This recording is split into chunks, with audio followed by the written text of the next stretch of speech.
আল্লাহ রাসূল সাল্লাল্লাহু আলাইহি ওয়াসাল্লাম যখন মক্কা থেকে মদিনায় হিজরত করেন, হিজরতের পরে মদিনার প্রেসিডেন্ট হন, রাষ্ট্রপ্রধান, তখন নবীজি লিখিত আকারে কিছু শর্ত মানাবেন। এটাকে বলা হয় মদিনা সনদ। কি বলা হয়? মদিনা সনদ। পৃথিবীর ইতিহাসে এর আগে নবী সাল্লাল্লাহু আলাইহি ওয়াসাল্লামের আগে কেউ লিখিত আকারে কোনো বক্তব্য, লিখিত আকারে কোনো নীতিমালা লেখেন না। শুধু নবী করিম সাল্লাল্লাহু আলাইহি ওয়াসাল্লাম থেকে এই লিখিত নীতিমালা স্বরূপ নবী করিম সাল্লাল্লাহু আলাইহি ওয়াসাল্লাম এই আইন জারি করেন। এটাকে বলা হয় মদিনা সনদ। কি সনদ? মদিনা সনদ। নবী করিম সাল্লাল্লাহু আলাইহি ওয়াসাল্লামের ওফাতের পর খলিফা নিযুক্ত হন হযরত আবু বকর সিদ্দিক রাদিয়াল্লাহু আনহু। কে? হযরত আবু বকর সিদ্দিক রাদিয়াল্লাহু তাআলা নবীজির শ্বশুর এবং নবীজির তার 2.5 বছরের খেলাফতের পর হযরত আবু বকর রাদিয়াল্লাহু তাআলা ওফাতের পরে এই খেলাফতের দায়িত্ব নেন হযরত ওমর রাদিয়াল্লাহু তাআলা। ইনি দ্বিতীয় খলিফা। নবী করিম সাল্লাল্লাহু আলাইহি ওয়াসাল্লাম বলেন, আমার ওফাতের পরে খিলাফত শুধু আমার 4 খলিফা, পরবর্তীতে আর কোনো খিলাফত থাকবে না। যখন হযরত ওমর রাদিয়াল্লাহু তাআলা শহীদ হওয়ার পরে খিলাফতের দায়িত্ব নেন হযরত উসমান রাদিয়াল্লাহু তাআলা। কে নেন? নবীজির জামাতা, যাকে বলা হয় যুন্নুরাইন, মানে 2 নূরের অধিকারী। নবী করিম সাল্লাল্লাহু আলাইহি ওয়াসাল্লামের 2টি মেয়েকে বিবাহ করেছেন। সুবহানাল্লাহ। তাকে বলা হয় যুন্নুরাইন। নবী করিম সাল্লাল্লাহু আলাইহি ওয়াসাল্লাম বলেন, আমার যদি 8টি মেয়ে থাকতো আর উসমানের সাথে বিবাহ দিতাম। সুবহানাল্লাহ। যখন হযরত উসমান রাদিয়াল্লাহু তাআলা খেলাফত শুরু হয়ে গেল, শুরু হয়ে গেল, দিনের মানুষ লজ্জাশীল মানুষ ছিল, একবার সহজ সরল মানুষ ছিলেন হযরত উসমান রাদিয়াল্লাহু তাআলা। উসমান রাদিয়াল্লাহু তাআলাকে মুনাফিক, যিনি মুনাফিকের সর্দার ছিলেন, তার নাম হচ্ছে আব্দুল্লাহ ইবনে সাবা। নাম আব্দুল্লাহ ইবনে সাবা। এই আব্দুল্লাহ ইবনে সাবা হযরত উসমান রাদিয়াল্লাহু তাআলাকে শহীদ করেন। কি করেন? শহীদ করেন। শহীদ করার পরে এখন খিলাফতের দায়িত্ব নিয়ে আরেকজন সাহাবী আছেন হযরত আলী রাদিয়াল্লাহু তাআলা, নবীজির জামাতা। হযরত ফাতেমা রাদিয়াল্লাহু তাআলা আনহা যখন তিনি খিলাফতের দায়িত্ব নিলেন, ইতিমধ্যে আব্দুল্লাহ ইবনে সাবা মুনাফিক আয়েশা তাদের মন কেমন ছিল, তারা আগে থেকে তাদের মনের ভিতরে ছিল যেন নবী করিম সাল্লাল্লাহু আলাইহি ওয়াসাল্লাম যে খেলাফত দিয়ে গেছে, এই খেলাফতকে ধ্বংস করা। কি ছিল তাদের উদ্দেশ্য? ছিল নবী সাল্লাল্লাহু আলাইহি ওয়াসাল্লাম যে খেলাফত দিয়েছে, এই খেলাফতকে কি করা? ধ্বংস করা। উসমানকে শহীদ করছে খেলাফতকে ধ্বংস করার জন্য। কিন্তু উসমান রাদিয়াল্লাহু তাআলার পরে আবার হযরত আলী রাদিয়াল্লাহু তাআলা এসে পড়লেন। তাদের আর এই খেলাফত ধ্বংস হওয়ার কাজ কি হলো না? প্রতিষ্ঠিত হলো না। তারপর আবার মুনাফিকরা আবার শুরু করলো কিভাবে এই খেলাফতকে ধ্বংস করা যায়। এই খিলাফতকে ধ্বংস করার জন্য এই আব্দুল্লাহ ইবনে সাবা আর তার দলবল নিয়ে হযরত আলী রাদিয়াল্লাহু তাআলার কাছে গেলেন। যাওয়ার পর বলতেছে, হে আলী,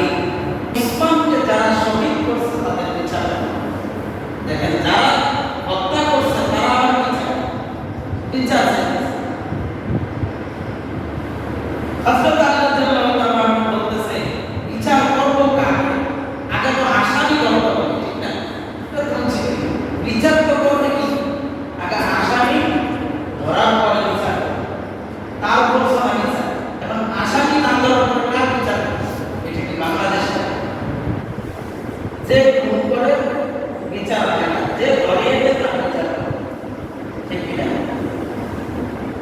যে খুন করে তার কোনো বিচার হয় না, যে ধরিয়ে দেয় দেখছে তার বিচার হয়। এর নাম হলো আদালত। কিভাবে খুনিদেরকে ধরবে?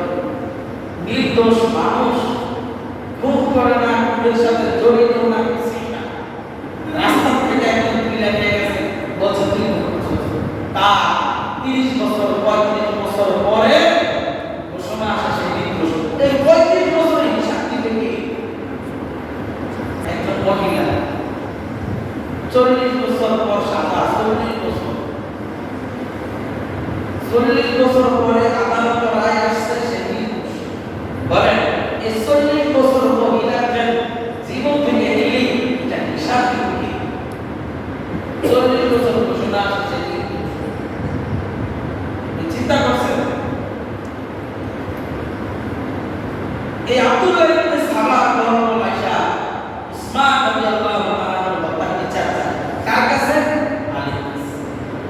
আলী রাদিয়াল্লাহু তাআলা যখন খিলাফতের দায়িত্ব ছিলেন, হযরত মুয়াবিয়া রাদিয়াল্লাহু তাআলা ছিলেন দামেস্কের গভর্নর। কি ছিল? দামেস্কের গভর্নর ছিল। যখন আলী রাদিয়াল্লাহু তাআলা উসমান রাদিয়াল্লাহু আনহু বিচার করতে আসামি পাইনি, আসামি না পাওয়ার পর বিচার করার কোনো যুক্তি আসে না। আগে আসামি ধরো, কিন্তু ওই মুনাফিকরা মানতেছে না, না বিচার। যখন হযরত আলী রাদিয়াল্লাহু তাআলা কাছে আর কোনো সাড়া পেলেন না, তাদের উদ্দেশ্য কি? খিলাফতকে ধ্বংস করা। কি করবে তাদের উদ্দেশ্য? খিলাফতকে ধ্বংস করা। খিলাফতকে ধ্বংস করার জন্য দেখে আলী রাদিয়াল্লাহু তাআলা কোনো কর্ণপাত করেন না। এই মুনাফিকরা আবার এই দামেস্কে চলে গেল কার কাছে? হযরত মুয়াবিয়া রাদিয়াল্লাহু তাআলা। মুয়াবিয়া রাদিয়াল্লাহু তাআলার কাছে গিয়ে মুনাফিকরা বলতেছে, মুয়াবিয়া, আলী এখন খেলাফতের দায়িত্ব মদিনায়। আলীকে বললাম উসমানের হত্যার বিচার করতে, কিন্তু আলী এটা বিচার করেন না। হযরত মুয়াবিয়া রাদিয়াল্লাহু তাআলা না, এটা তো বিচার করার আগে দরকার। তখন হযরত মুয়াবিয়া রাদিয়াল্লাহু তাআলা একটা পত্র লিখলেন, চিঠি লিখলেন হযরত আলী রাদিয়াল্লাহু তাআলা। পত্র পড়ে আলী রাদিয়াল্লাহু তাআলা পত্র পাওয়ার পরে আরেকটি পত্র লিখলেন, বলছে মুয়াবিয়া, আগে তো উসমান রাদিয়াল্লাহু তাআলা হত্যাকে আসামি করতে হবে, তারপর বিচার করবে, না হয় কিভাবে বিচার করবে? যখন এই পত্রটা আলী রাদিয়াল্লাহু তাআলা চিঠিটা যখন আবার মুয়াবিয়ার কাছে গেল, মুনাফিকরা বলছে, এ মুয়াবিয়া শুনো, উসমানকে হত্যা করছে আলী। দেখছেন কি বলছে? মিয়া উসমানকে হত্যা করছে আলী। মুয়াবিয়া বলল, কেন হত্যা করছে? বলছে গদির আশা। কিসের আশা? ক্ষমতার আশা। যখন আলী রাদিয়াল্লাহু তাআলা এই পত্র দিলেন, এই পত্রটা মুয়াবিয়া মনের মতো হলো না। তাই জন্য মুয়াবিয়া ঘোষণা দিলেন, দামেস্কের আজ থেকে খলিফা আলী, আজ থেকে খলিফা আলী। এই মুসলমানদের ভিতরে দ্বন্দ্ব শুরু হয়ে গেল। মুসলমানদের ভিতরে যখন দ্বন্দ্ব শুরু হয়ে গেল, হযরত আলী রাদিয়াল্লাহু তাআলা শহীদ হয়ে গেলেন। শহীদ হওয়ার পরে সকল সাহাবীরা সিদ্ধান্ত নিলেন, এখন কাকে এই খিলাফতের দায়িত্ব দেওয়া যায়। সবার সর্বরা সাহাবীদের সিদ্ধান্ত পরামর্শে তারা সিদ্ধান্ত নিলেন, নবীজির নাতি আলী রাদিয়াল্লাহু তাআলার ছেলে হযরত হাসান রাদিয়াল্লাহু তাআলাকে খিলাফত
হযরত মুআবিয়া রাদিয়াল্লাহু তাআলা কত বড় একজন পাপের সাহাবী।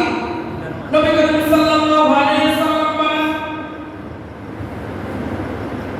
তিনি ছিলেন আল্লাহর পক্ষ থেকে নবীর কাছে কোরআন যখন নাযিল হয়েছে, এই কোরআনের ওহী হযরত জিবরাইল আলাইহিস সালাম যখন নিয়ে আসছেন, এই ভিতরে পাঁচজন সাতজনের ভিতরে যারা ওহী এর ভিতরে একজন ছিল হযরত মুআবিয়া রাদিয়াল্লাহু তাআলা আনহু।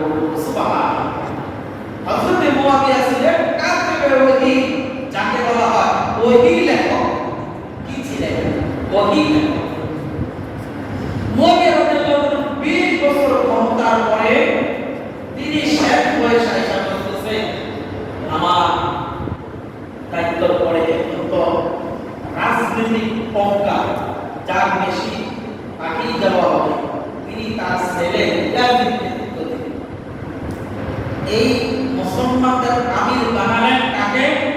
হযরতে মুআবিয়া রাদিয়াল্লাহু তাআলার ছেলে ইয়াজিদ। কাকে? ইয়াজিদ। একটি জিনিস মনে রাখবেন, যদি সন্তান খারাপ হয়, সন্তানের জন্য বাকে বলা যাবে? সন্তান দোষ করছে, সন্তানকে বলা, কিন্তু সন্তান দোষ করলে বাপকে কি করা যাবে না? বলা যাবে। হযরত নূহ আলাইহিস সালামের সন্তান ছিল কাফের, কেনা। এখন এই কেনাটা কাফের, এটা নূহ আলাইহিস সালামকে গালি দেওয়া যাবে? যাবে। হযরত লূত আলাইহিস সালামের স্ত্রী ছিল কাফের, এখন স্ত্রীর কারণে কি স্বামীকে গালি দেওয়া যাবে? ঠিক তদ্রুপ ইয়াজিদ যদি দোষ করে থাকে, ইয়াজিদের কারণে হযরত মুআবিয়াকে গালি দেওয়া যাবে না। বুঝছেন বিষয়টা? মুআবিয়া রাদিয়াল্লাহু তাআলা ছিল প্রসিদ্ধ একজন বড় মাপের সাহাবী। আমরা নামাজই পড়ি না, হযরত মুআবিয়া রাদিয়াল্লাহু তাআলা কখনো তাহাজ্জুদ কাজা করতেন না। হযরত মুআবিয়া রাদিয়াল্লাহু তাআলা একদিন রাতে ঘুমিয়েছেন, ইতিমধ্যে ঘুম থেকে উঠা থেকে ফজরের আযান শুরু হয়ে গেছে। মুআবিয়া রাদিয়াল্লাহু তাআলা ফজরের নামাজ পড়ে এরকম কান্নাকাটি শুরু করলেন। সারা দিন রাত যায়, দিন যায়, তার কোনো কান্না থামে না। কেন ভাই? মাত্র তাহাজ্জুদ এক রাত ছুটে গিয়েছে, তাই জন্য কান্না শুরু করছে। আর আমাদের ফজর, যোহর, আসর, মাগরিব, এশা চলে যায় 20 বছর, 22 বছর, 24 বছর, 50 বছর হয়ে গেছে, নামাজ এক ওয়াক্ত করি না, কিন্তু মনের ভিতর দুঃখ নাই, কষ্ট নাই। কিন্তু পরিণত যদি মুআবিয়া রাদিয়াল্লাহু তাআলা কে খুলে দেয়, বল এটা কি মানা যায় না? কিন্তু দেখবেন এই কারবালার দিনে হযরত মুআবিয়াকে পুরো গালি-গালাজ করা হলো, অনেক মানুষ আছে। আর যখন তার তাহাজ্জুদ কাজা হয়েছে, তিনি কিভাবে কান্না করছেন? খাওয়ার নাই, দাওয়ার নাই, নামাজের পরে এই যে কান্না শুরু করছে। যখন দিনের বেলায় কান্না করলেন, রাতের বেলায় যখন বিছানায় ঘুমিয়ে পড়লেন, মুআবিয়া রাদিয়াল্লাহু তাআলা ঘুমানোর পরে গভীর রাত আয়েশা কে জানি দিতেছে, বলতেছে, হে মুআবিয়া, হে আমি, আপনি ঘুম থেকে উঠেন, তাহাজ্জুদের ওয়াক্ত হয়ে গেছে। কি হয়েছে? তাহাজ্জুদের ওয়াক্ত হয়ে গেছে, আপনি ঘুম থেকে উঠেন। হযরত মুআবিয়া রাদিয়াল্লাহু তাআলা তিনি ঘুম থেকে উঠার পরে দেখে ওই লোক চলে যাচ্ছে। মুআবিয়া রাদিয়াল্লাহু তাআলা মনে মনে ভাবলেন, আমার এলাকার ভিতরে, আমার রাস্তার ভিতরে এত ভালো মানুষ আছে যে তাহাজ্জুদের সময় ঘুম থেকে উঠিয়ে দেয়। হযরত মুআবিয়া রাদিয়াল্লাহু তাআলা বলল, হে ভাই, তুমি আমাকে ঘুম থেকে উঠাইলা, কিন্তু তুমি কোথায় যাচ্ছ? তুমি কি তাহাজ্জুদ পড়বা না? বলছে, না, কেন তাহাজ্জুদ পড়ব? আমি তো আপনাকে ঘুম থেকে উঠাইলাম। বলছে, আমাকে উঠাইলাম, কিন্তু তুমি কেন পড়বা না? বলছে, আমি নামাজ পড়ি না, আমি হচ্ছে ইবলিস, শয়তান। কি? আমি শয়তান, আমি কেন নামাজ? হযরত মুআবিয়া বলল, কি ইবলিস ভালো হয়ে গেল? মানুষকে তাহাজ্জুদের সময়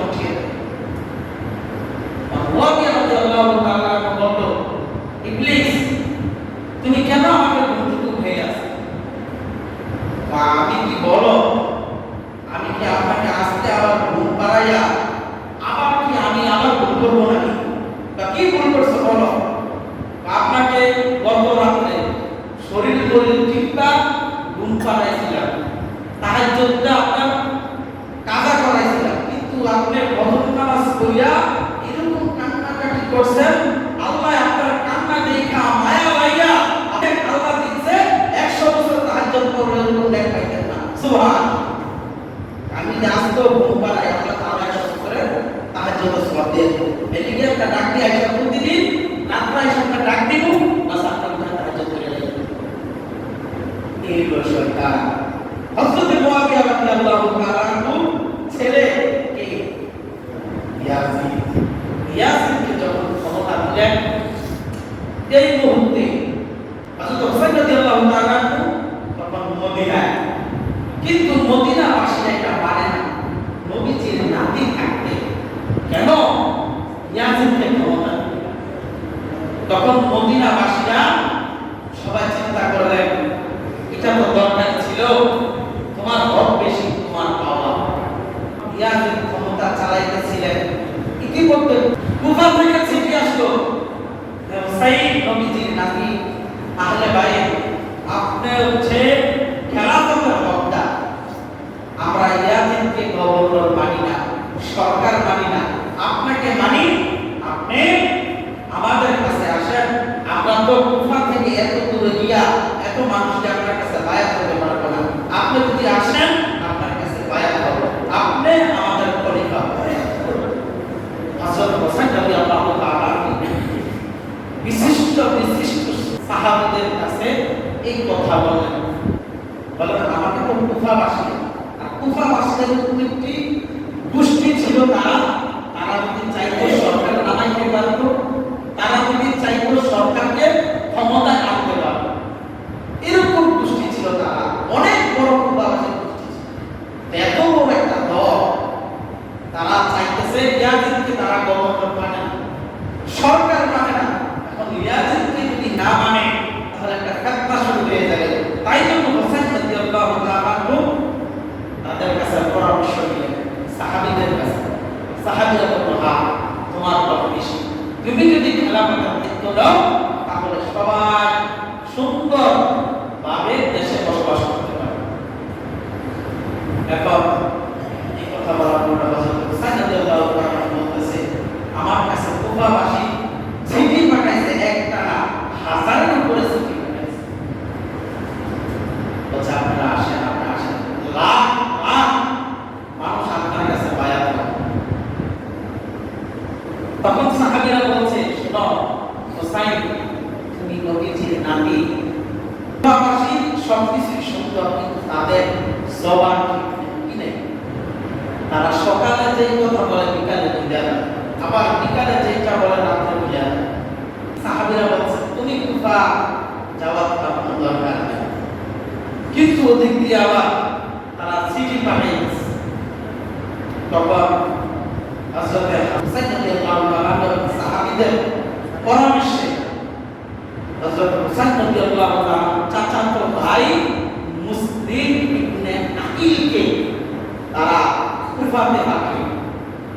কুফা যখন পাঠাইলেন, পাঠানোর পরে মুসলিম ইবনে আকিল যখন কুফাতে গেলেন, সব কুফাবাসীরা আয়েশা সবাই তার কাছে বায়াত হয়ে গেছে, বলতেছে হুসাইন আসলে অনেক সময় লাগবে, আমরা আপনার কাছে এখনো বায়াত হই। একসাথে 18,000 কুফাবাসী বায়াত হয়েছে। কয় হাজার? 18,000 একসাথে বায়াত হয়েছে।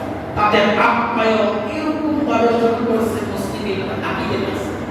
মুসলিম ইবনে আকিল খুশি হইয়া হুসাইন রাদিয়াল্লাহু তাআলার কাছে চিঠি পাঠাইলেন, বলছে হুসাইন, কুফাবাসী নিয়ম ভালো, তারা আমাকে যে যত্ন করতেছে, আপনি আসার দেরি হবে দেখাই আমার কাছে 18,000 মানুষ বায়াত হয়ে গেছে, আরো লাখ লাখ মানুষ বাকি আছে, আপনি তারা চিঠি লাগবে।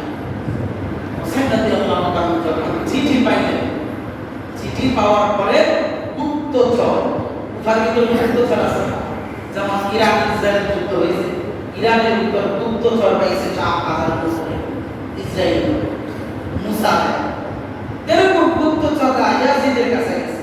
বলছে আপনি কি জানেন আপনি এদিকে সরকারে বসাইছেন কিন্তু কুফাবাসীরা সব তো হুসাইনের কাছে সব বায়াত হয়ে গেছে। বলতেছে হুসাইনের কাছে সবাই বায়াত করতেছে কেন? কুফার ভিতরে গভর্নর কি বলছে নুমান ইবনে বশীর নবীর সাহাবী বড় সাহাবী নুমান ইবনে বশীর সাহাবীদের মাধ্যমে তো এরকম কথা হতে পারে না। তাই জন্য নুমান ইবনে বশীরও চাইছে যেন হুসাইন রাদিয়াল্লাহু তাআলা এই কুফাতে আসে সবাই যেন তার কাছে বায়াত হয়, সে যেন খেলাফতের দায়িত্ব